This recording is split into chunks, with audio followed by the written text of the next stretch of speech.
Josoa ilay tandindona. Zany no lohahevitra anasako anao amin'ity maraina ity.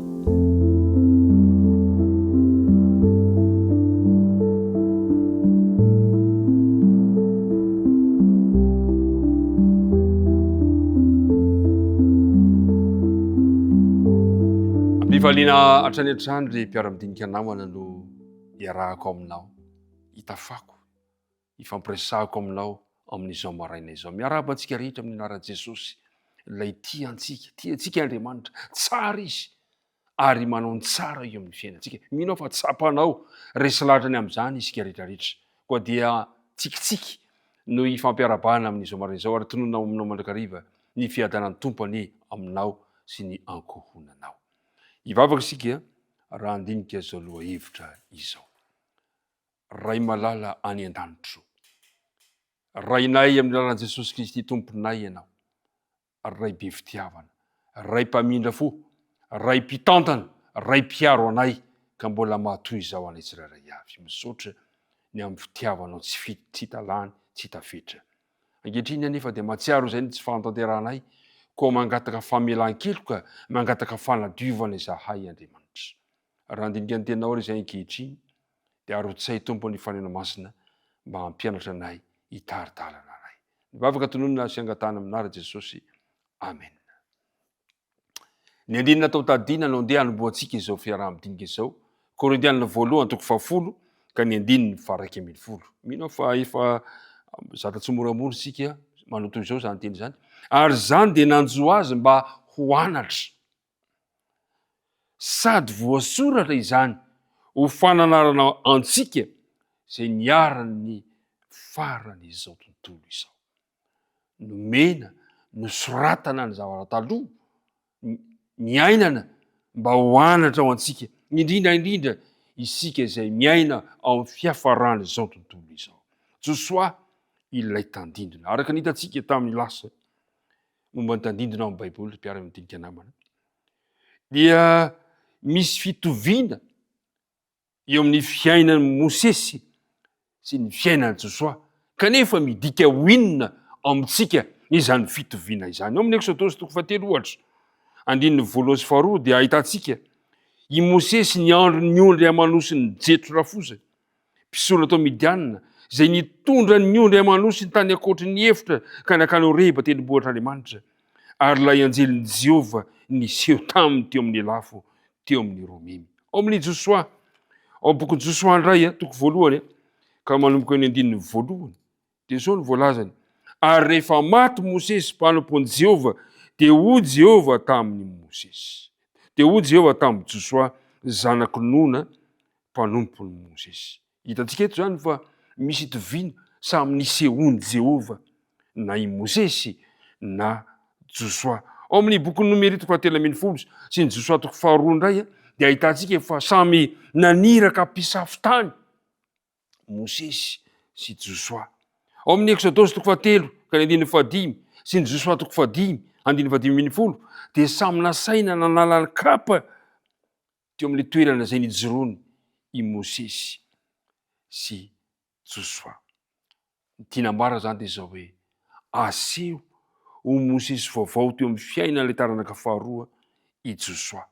Naveriny Josoa avokoa ireo dingana manan-danja nandritra ny alany vahoaka Egypte, ny vahoaka Israely avy tany Egypte, tahaka ny Mosesy.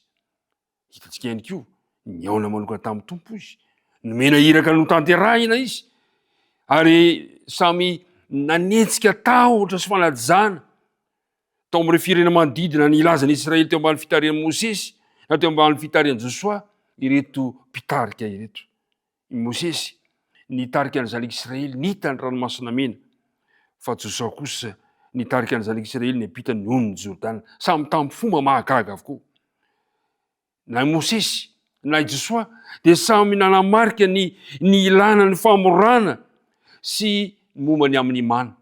Raha nanomboka tao amin'ny filatsahany mana tamin'ny andro Mosesy, fa tamin'ny andro Josoa kosa ny afara tamin'ny fiafarany zany mana izany. Hitantsika tsara fa misy fitoviana betsaka eo amin'ny Mosesy sy Josoa. I Mosesy dia nanome toromarika ny amin'ny fizarana amin'ny tany. Fa Josoa kosa nanatanteraka izany toromarika ny amin'izany hatrany. Samy nanao anatra teo amin'ny Israely na Mosesy na i Josoa. Midika inona amintsika ireo fitoviana ireo. Midika inona aminao ireo fitoviana ireo. Ry mpiara-midinika namana. Ny fiainan'i Josoa zany dia fahatanterahany ampahany tamin'ny faminaniana izay nataon'i Mosesy. Hitantsika zany ao amin'ny Deutéronomie 7:10, ny 9:10, ny 9:20. Tsy tanteraka tamin'ny fahafianoana nefa ny hevitry ny faminaniana nataon'i Mosesy. Tsy tanteraka tamin'ny hevitry ny fahafianoana ihany koa nataon'i Josoa, raha tsy tamin'ny alalany Kristy ilay Mesia. Izy no mahalala ny tsara. Izy no ilay Andriamanitra ray zanaka fanahy masina. Izy ilay marina sy manambara ny amin'Andriamanitra. Ry mpiara-midinika namana, ny fiaina Mosesy Josoa zany dia samy tandindona avokoa maneho an Jesosy ilay ho avy. Zao ny voalaza ao amin'ny filazantsarany Jaona 4:20. Filazantsarany Jaona 4:20 ka ny 2:20. Hoy izy hoe, izay tsy tia dia tsy mitandrina ny teniko, ary ny teny izay renareo dia tsy fa ny ray izay naniraka. Andriamanitra tokoa no nametraka ny fiainan'ireo mpitarika ireo. Ary Andriamanitra ihany koa eto no mametraka ny teny rehetra ao am-bavan'i Kristy, ilay tena tandindona, ilay tena izy, satria ny fiainan'i Mosesy sy ny fiainan'i Josoa no maneho tanteraka an Jesosy Kristy. Ry mpiara-midinika namana, inona moa no tiany ten'Andriamanitra ho anao, ho amin'izany rehetra zany? Dia ny fanontaniana napetraka manao hoe, eo amin'ny fiarahanao mandeha amin'Andriamanitra, eo amin'ny fiarahanao miaraka miazakazaka amin'Andriamanitra, toerana manahoana no ametrahanao an'Andriamanitra? Toerana manahoana no ametrahanao, no avelanao ho tana an Jesosy eo amin'ny fiainanao? Nahoana no tsy maintsy atao fototra iorenan'ny fiainantsika manontolo amin'ny maha-kristianantsika Jesosy? Nahoana no tsy maintsy izy no ataontsika lohalaharana amin'ny fiainantsika? Satria ny antony, Jesosy ilay tena fahatanterahany tandindona teo amin'ny testamenta taloha, ka hitondra fiainana vaovao ho ahy sy fiainana vaovao ho anao. Apetrao ary eo amin'ny toerana sahaza azy Andriamanitra androany.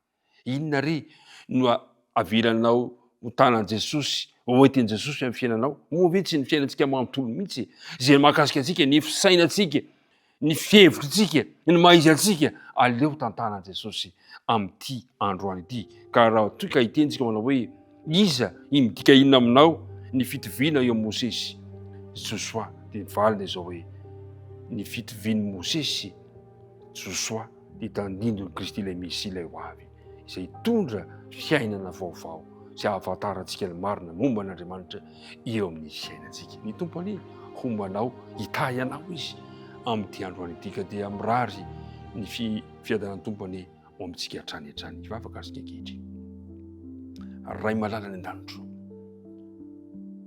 misaotranao izahay fa Jesosy tokoa no fahatanterahany ireo tandindona tamin'ny lasa ireo. Na dia teo aza Mosesy, na dia teo aza Josoa, tsy tanteraka ny tandindona raha tsy teo Jesosy zanakao. Ho amin'ity androany ity ary dia te hametraka ny toerana eo amin'ny fiainanay mba ho tantarana izahay androany. Irinay mihitsy ianao Andriamanitra no lohalaharana eo amin'ny fiainanay, ivo ny fiainanay, ka naiza naiza misy anay dia ianao no hiara-dalana aminay. Dia mitahiny mpiara-midinika, mivavaka tonoina sy angatana amin'ny anaran'i Jesosy. Amen.